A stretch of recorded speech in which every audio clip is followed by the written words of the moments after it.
Hi weavers, welcome to one India Telugu. 24, 25, 26 3 రోజుల్లో కూడా MLA ఎమ్మెల్సీలకి సంబంధించి ఇక్కడ ఇందిరాగాంధీ మున్సిపల్ స్టేడియంలో క్రీడా పోటీలు అయితే నిర్వహిస్తూ ఉన్నారు. దీనికి సంబంధించి మనతో మాట్లాడేందుకు జనసేన పార్టీ ఎమ్మెల్యే మనతో పాటు ఉన్నారు. సార్ చెప్పండి, ఇట్లా అంటే రాజకీయాల్లో చాలా బిజీగా ఉంటారు మీరందరూ కూడా. ఇలా క్రీడలకు ప్రాధాన్యత ఇవ్వడం ఏం ద్వారా సమాజానికి ఏం మెసేజ్ ఇస్తున్నారు? ఆరోగ్యానికి క్రీడలు అవసరం. మరి ఇవన్నీ కూడా మేము రాజకీయాల్లో ఉన్నా మేము ప్రేరణ అనేది ఇవ్వాలి. స్పోర్ట్స్ ఎంత ఇంపార్టెంటో ప్రజలకి చాలా ఇంపార్టెంట్, పిల్లలకి చాలా ఇంపార్టెంట్. దానికి గుర్తు చేయాలంటే మేము దాంట్లో పార్టిసిపేట్ చేసి వాళ్ళకి ఒక ఆదర్శంగా నిలవాల్సిన పరిస్థితి అయితే ఉంది. లాస్ట్ ఇయర్ కూడా లెజిస్లేటివ్ స్పోర్ట్స్ వల్ల ప్రజలందరూ కూడా ఆ 2 రోజులు కూడా పూర్తిగా చూశారు. ఈసారి ఇంకా ఎక్కువగా చూడటానికి 3 రోజులు పెట్టాం. ఎందుకంటే 14 ఈవెంట్స్ ఇక్కడ జరుగుతూ ఉన్నాయి. 14 ఈవెంట్స్లోని కూడా అందరూ కూడా పార్టిసిపేట్ చేస్తున్నారు. 164 మంది కూడా మా దగ్గర నుంచి పార్టిసిపేట్ చేస్తారు. 175 మందిని కూడా అడుగుతూ ఉన్నాం. కౌన్సిల్లో వాళ్ళు అడుగుతున్నాం, అందరినీ అడుగుతున్నాం ప్రతి ఒక్కరు రావాలని.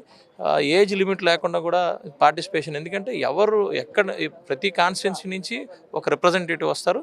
వాళ్ళు చూస్తారు మా కాన్స్టిట్యున్సీ మా ఎమ్మెల్యే ఆడుతున్నాడా లేదా, మా ఎమ్మెల్యే ఆడాడు అంటే మేము కూడా ఆడుకోవాలి అనే పరిస్థితి ఉంటుంది. దానికోసం అందరూ బాధ్యతగా ఎంత వయసు అయినా 81 ఉన్న వరదరాజరెడ్డి గారు కానీ, అయ్యన పాత్రుడి గారు కానీ, లేదా బుచ్చయ్య చౌదరి గారు కానీ అందరూ కూడా ఆడుతున్నారంటే దాని అర్థం మేమేదో ఇచ్చేయాలని కాదు, మేము ప్రేరణ ఇవ్వాలి అందరికీ.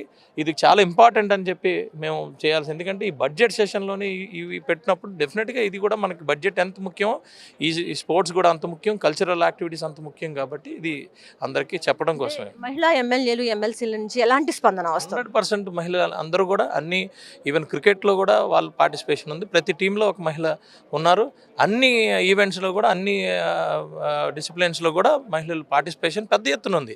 మంత్రులు కూడా మీరు లాస్ట్ టైం కూడా చూశారు కదా, మంత్రులందరూ కూడా పార్టిసిపేట్ చేశారు. అనతి గారు కానీ, సవితి గారు కానీ, సంధ్యారాణి గారు కానీ అందరూ కూడా పార్టిసిపేట్ చేశారు. ఇప్పుడు కూడా అలాగే పార్టిసిపేట్ చేయబోతున్నారు. లోకేష్ని, పవన్ కళ్యాణ్ కూడా మీరు రమ్మని పార్టిసిపేట్ చేయమని అడుగుతున్నారు. అది రాష్ట్రం అందరి కోరిక, తెలుగు రాష్ట్రాల కోరిక. అది డెఫినెట్గా అది అర్థం చేసుకుని వాళ్ళు కూడా వస్తారని ఆశిస్తున్నాం.